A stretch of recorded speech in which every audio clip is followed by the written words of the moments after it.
Kreativitas dan teknologi dapat terjadi di semua lapisan masyarakat yang tidak selalu bergantung pada tingkat pendidikan. Prakondisi yang penting untuk mendukung proses kreativitas dan inovasi adalah tingginya tingkat kepekaan terhadap kebutuhan masyarakat atau terhadap perubahan lingkungan. Inovasi adalah suatu yang baru atau merupakan perbaikan penting yang merupakan hasil dari kreasi dan transformasi yang pada dasarnya bukan fenomena yang berdiri sendiri atau autonomous, namun berkaitan atau saling mempengaruhi. Inovasi merupakan kemampuan individu atau kelompok dalam memanipulasi atau mengintervensi lingkungan menurut kepentingannya, sebagaimana inovasi teknologi. Terkait dengan bagaimana kita merangsang mahasiswa untuk berinovasi, di dalam perkuliahan itu kita selalu sudah tanamkan bahwa tugas kalian ini salah satunya sebagai agent of change, agen perubahan di masyarakat. Bagaimana kalian bisa merubah masyarakat? Kalian kuliah diharapkan bisa menerapkan ilmu pengetahuan nantinya saat kembali ke masyarakat. Jadi selama kuliah, kita sudah tanamkan jiwa-jiwa bagaimana berinovasi. Dan terakhir pada saat tugas akhir di semester 8, itu kan mahasiswa melakukan riset yang hampir semuanya di S1 dibilang skripsi. Di dalam skripsi itu harus ada unsur kebaruan. Seorang mahasiswa tidak bisa melakukan riset dalam hal apa yang sudah dilakukan orang lain. Kalaupun sudah dilakukan orang lain, harus ada unsur kebaruan di situ. Unsur kebaruannya ini yang diharapkan bisa bermanfaat bagi masyarakat. Inovasi itu kan bagaimana suatu temuan bisa digunakan oleh masyarakat. Temuan di perguruan tinggi itu banyak sekali. Atau invensi itu banyak sekali. Setiap dosen, setiap mahasiswa pasti punya temuan. Tapi sebagian besar temuan yang ada, sebagian besar invensi yang ada, ya berakhir di perpustakaan. Dikatakan inovasi itu kalau suatu temuan bisa digunakan secara luas oleh suatu masyarakat atau suatu community. Jadi mahasiswa kami ya, mahasiswa dimanapun, itu sudah selalu diajarkan bagaimana berinovasi melalui riset.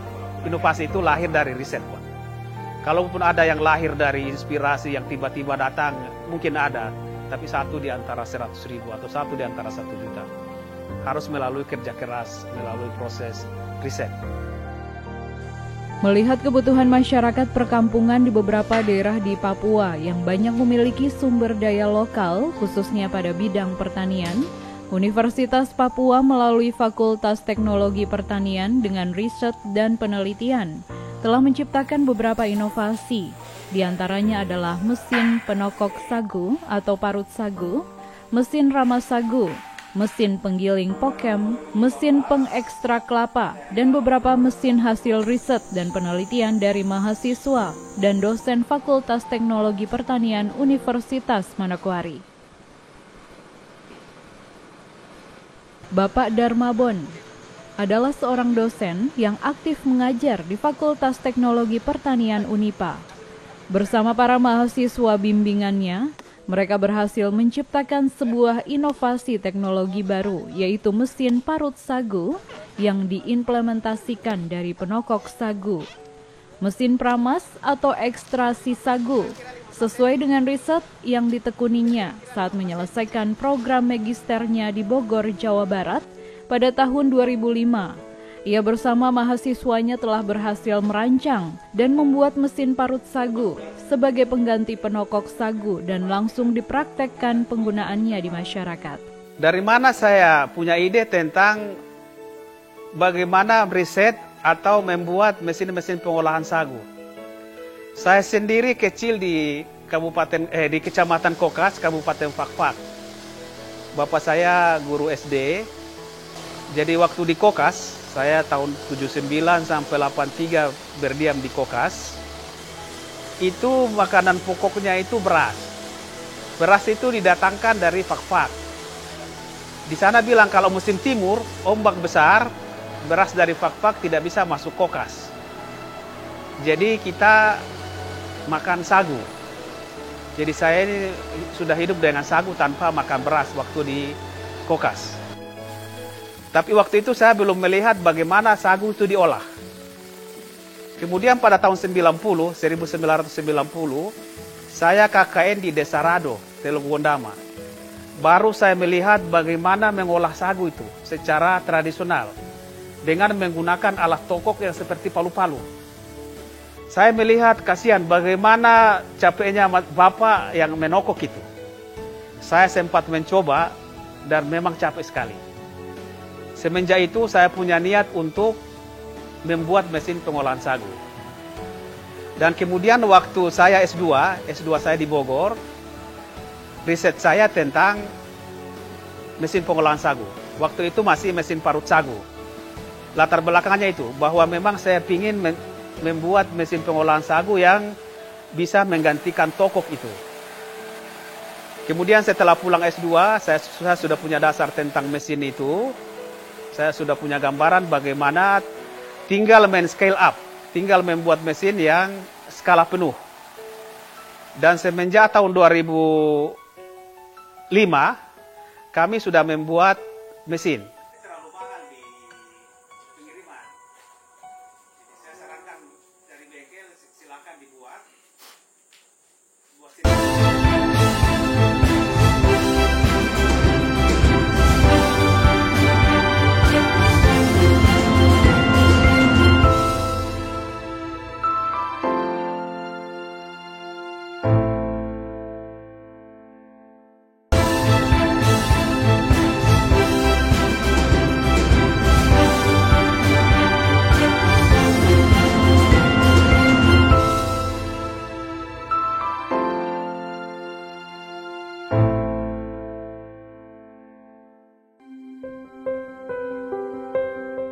Menjadi penyelenggara pendidikan tinggi teknologi pertanian yang berdaya saing dan berbasis sumber daya lokal, serta berperan dalam menyediakan sumber daya manusia, guna mengoptimalkan tridharma perguruan tinggi, yaitu menyediakan pendidikan dan pengajaran melalui penelitian serta pengabdian kepada masyarakat.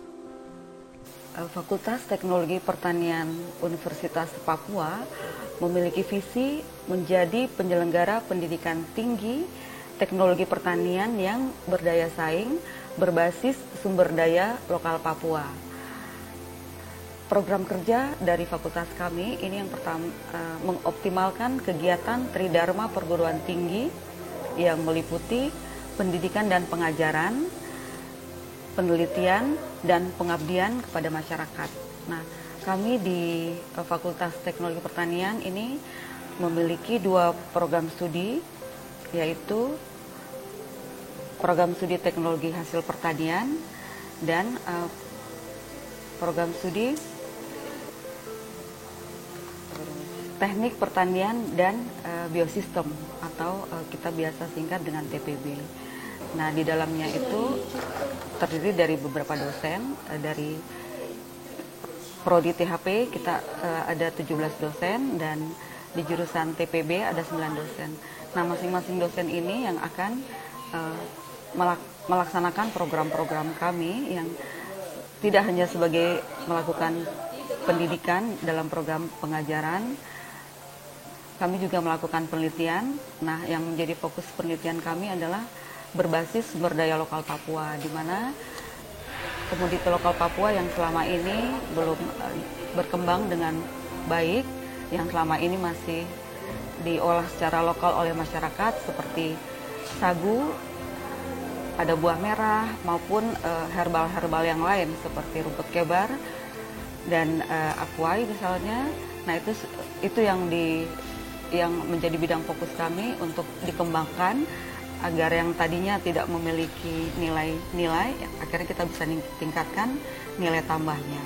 Sebagaimana tridharma perguruan tinggi, yaitu pendidikan, penelitian, dan pengabdian kepada masyarakat, untuk itu setiap dosen atau mahasiswa khususnya di fakultas ini dituntut untuk menghasilkan sebuah karya yang baru dan yang dapat bermanfaat bagi masyarakat, sebagaimana mesin parut sagu sebagai pengganti penokok sagu dan mesin peramas sagu.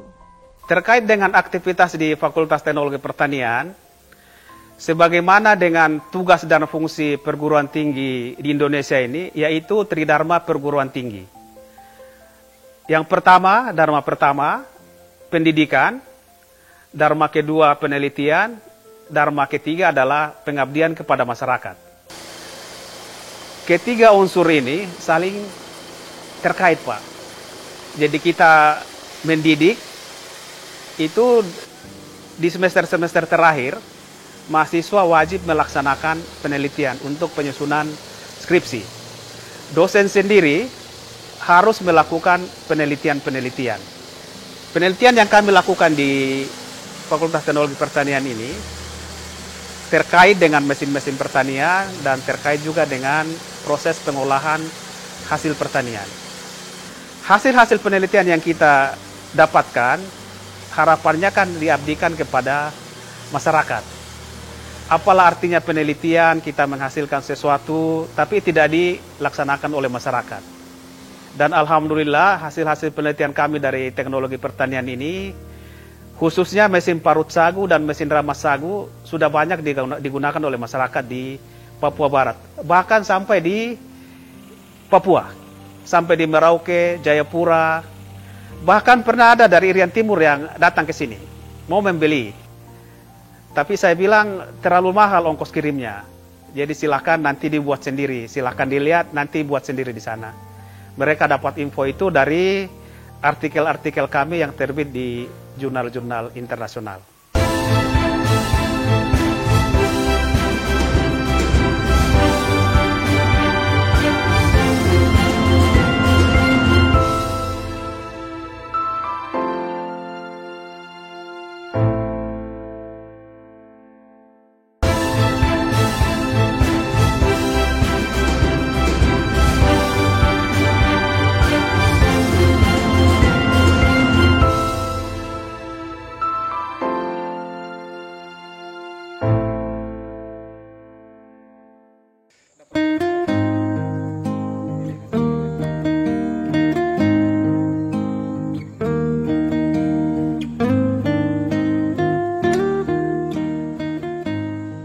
Diawali dari riset dan tesis penelitiannya pada program S2, ia lebih banyak melakukan penelitian yang berkaitan dengan mesin-mesin pengelola sagu. Hingga 15 tahun berjalan, sejak Dharma melalui Fakultas Teknologi Pertanian telah memproduksi mesin pemarut sagu dan mesin ekstrasi sagu, serta mesin pengelolaan ampas sagu atau pati sagu, yang mana telah banyak diorder dan digunakan oleh masyarakat di Papua dan Papua Barat, serta beberapa mesin lainnya seperti mesin parut singkong, mesin pengelolaan pokem, dan beberapa lainnya. Dalam setiap riset dan penelitian yang dilakukan mahasiswa selalu dilibatkan penuh, baik dalam proses perancangan, pembuatan, sampai pada tahap distribusi, sosialisasi, dan penggunaannya.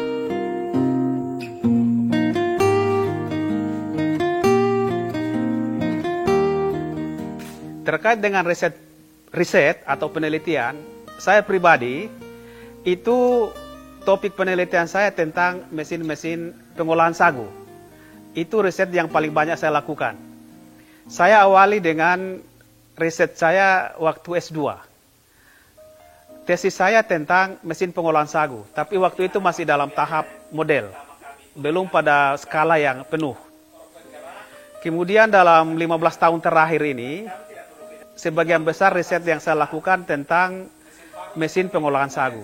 Dalam hal ini mesin parut sagu, mesin ekstraksi sagu, dan mesin pengolahan ampas sagu. Bagaimana pati yang ada di ampas itu kita ambil kembali. Terkait dengan keterlibatan mahasiswa, semua penelitian atau semua riset yang kami lakukan, yang dibiayai oleh Kemenristek tadi, itu mahasiswa terlibat, minimal 3. Karena kalau mahasiswa penelitian sendiri dengan topik mesin, ya dananya dari mana?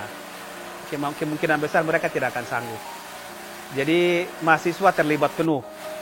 Mulai dari, kalau dalam perancangan tentunya dosennya yang merancang. Tapi pas implementasi, produksi, turun di lapangan, itu mahasiswa terlibat. Dalam satu topik riset, minimal 3 mahasiswa yang terlibat. Saat turun di lapangan, Misalnya tahun 2019, 2020, kami ada bawa mesin parut sagu dan mesin ekstraksi sagu ke Warbepondi di Supir Selatan. Saya sudah tidak turun, hanya untuk merancang, membuat, kemudian mahasiswa yang terlibat penuh di sana, baik S1 maupun S2. Demikian pula dengan riset-riset dosen yang lain, itu mahasiswa selalu terlibat. Karena itu juga tuntutan dari penyandang dana.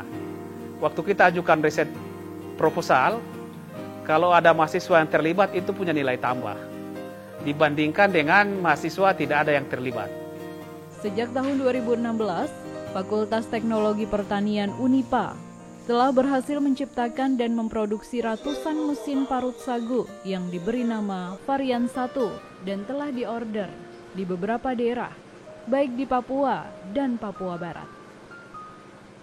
Setelah tahun 2018, barulah dikembangkan mesin parut sagu yang diberi nama varian 2 dengan sistem kerja yang lebih efektif dari varian 1, serta mesin ramas sagu yang diberi nama mesin ekstrasi pati sagu.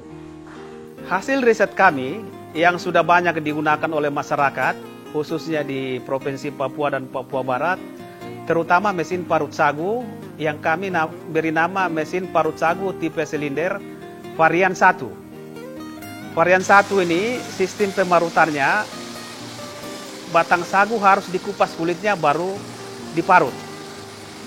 Kami mulai memproduksi mesin ini, varian 1 ini dari 2016. Sekarang tahun 2022, jumlah yang telah digunakan oleh masyarakat, telah diorder oleh masyarakat, saya tidak catat pastinya berapa unit, tapi kurang lebih 200-an. Bapak bisa lihat di dalam sana ada 7 unit varian 1 yang sudah siap diambil. Itu dari desa Sasirei, Teluk Ondama. Kemudian untuk varian 2, ini baru kami kembangkan tahun 2018. Varian 2 ini kelebihannya dibandingkan dengan varian 1, batang sagu itu kita tidak perlu kuliti. Cuma dibelah-belah langsung diparut. Jadi kita tidak membuang waktu, tidak wasting time di pengupasan kulit. Pengupasan kulit juga butuh waktu yang cukup lama, Pak. Di samping butuh waktu yang lebih lama, kalau kupasnya kurang hati-hati, banyak empulur yang terikut ke kulit. Jadi di situ losis. Bapak bisa lihat di belakang ini, ada 15 unit mesin parut sagu varian 02, juga siap dikirim. Pesanan dari LP Maka Timika. Untuk mesin-mesin yang lain, di samping mesin parut sagu yang varian 1 dan varian 2 itu, Bapak juga bisa lihat di belakang ini mesin ramas sagu. Mesin ramas sagu. Jadi kalau di masyarakat bilang, ya ramas sagu. Kalau secara manual dalam 1 jam paling 40 kilo. Itu kalau orang sudah berpengalaman. Dengan menggunakan mesin ramas sagu yang kami beri nama mesin ekstraksi pati sagu, dalam 1 jam bisa memproses 300 kg ela. Ya patinya tentunya tergantung dari kadar pati. Kalau kadar patinya tinggi, dari 300 kg ela bisa dapat 100 kg pati. Kalau kadar pati yang rendah ya paling 100. Jadi tergantung pada kadar pati.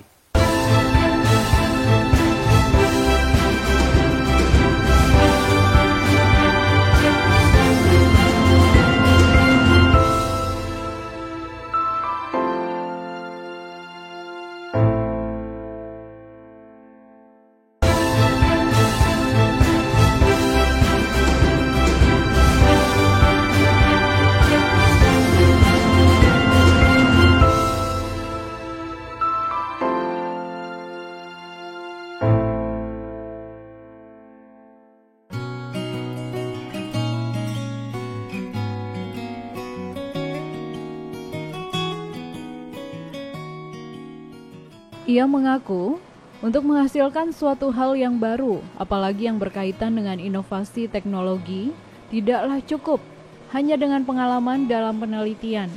Namun faktor modal dan pendanaan sangatlah berpengaruh dalam perancangan dan pembuatan suatu inovasi tersebut.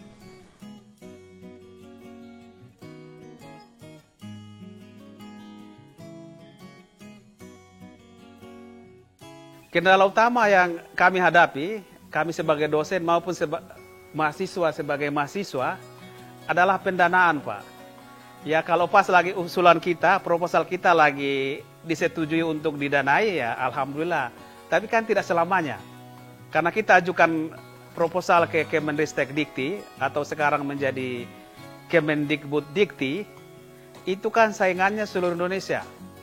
Puluhan ribu dosen mengajukan proposal untuk dibiayai. Tidak semua penelitian, tidak semua usulan yang kita lakukan itu disetujui untuk dibiayai. Kalau tidak ada biaya, ya kan susah Pak untuk melakukan riset itu. Kalaupun ada yang bisa melakukan dengan biaya sendiri, itu tidak banyak. Untuk pembuatan suatu mesin, Dharma mengaku dapat memakan waktu hingga 2 minggu dengan 2 orang pekerja. Namun untuk pembiayaan ini sangatlah bergantung dengan proposal pengajuan biaya yang diajukan kepada Kemendristek Dikti. Untuk perancangan ini kan seperti tadi saya sudah jelaskan, kita harus ajukan proposal dulu. Proposal yang rutin kami ajukan adalah ke Kemendristek Dikti. Yang sekarang Kemendristek Dikti jalan sendiri, BRIN jalan sendiri, sudah terpisah instansi. Jadi mulai dari pembuatan proposal sampai ke uji coba alat itu kurang lebih efektifnya 6 bulan.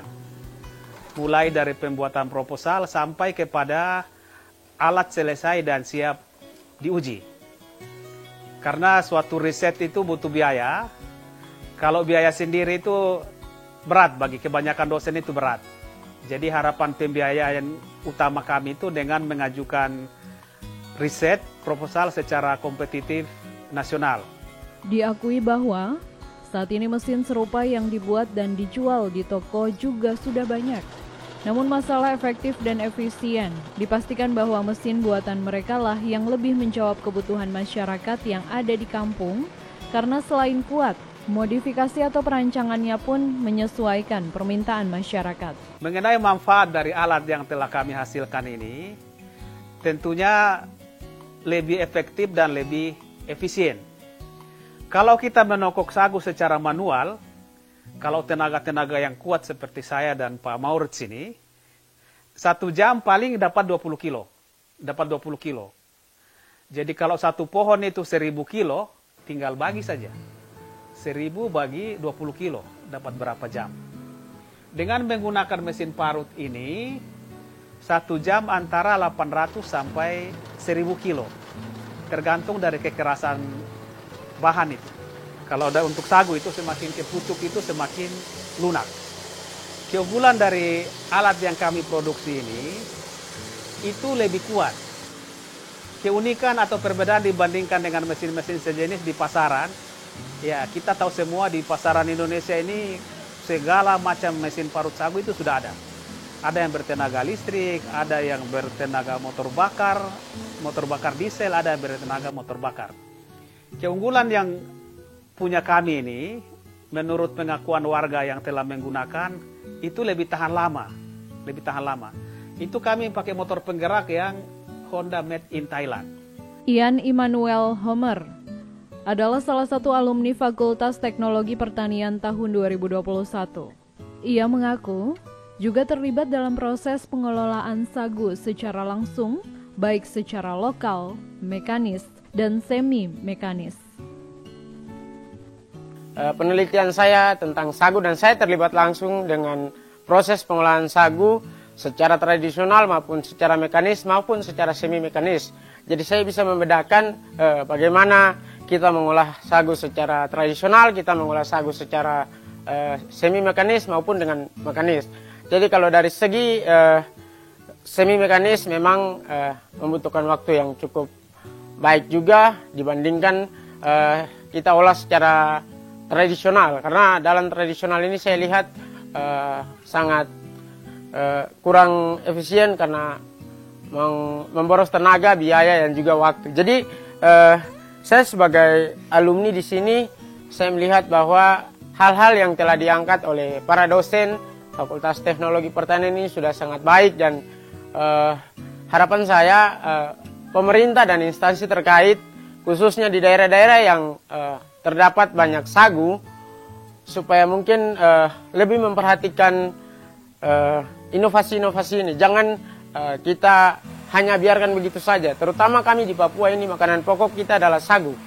Jadi harapan saya sagu ini jangan tenggelam oleh karena adanya beras, adanya nasi. Masyarakat telah dimanjakan oleh nasi, tapi lupa dengan jati diri kita sebagai orang Papua, makanan pokoknya itu sagu.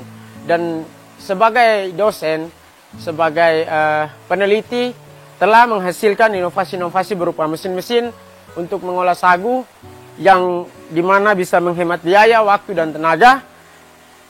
Jadi saya berharap bahwa pemerintah bisa melihat hal ini, jangan dibiarkan begitu saja, agar bisa memfasilitasi masyarakat untuk mungkin pengadaan unit-unit mesin yang telah dihasilkan oleh bengkel Fakultas Teknologi Pertanian, jadi supaya bisa bermanfaat dan tepat guna di masyarakat. Melihat kebutuhan masyarakat, khususnya di daerah-daerah penghasil sagu di Papua Barat, mereka berharap kiranya melalui pemerintah dan dinas terkait dapat melihat hal ini dan menindaklanjuti apa yang menjadi kebutuhan masyarakat, karena kemajuan suatu daerah diukur dari seberapa besar tingkat kesejahteraan masyarakatnya, karena untuk perubahan, suatu daerah sangat membutuhkan inovasi, dan inovasi tersebut mengarah pada kemajuan daerah tersebut.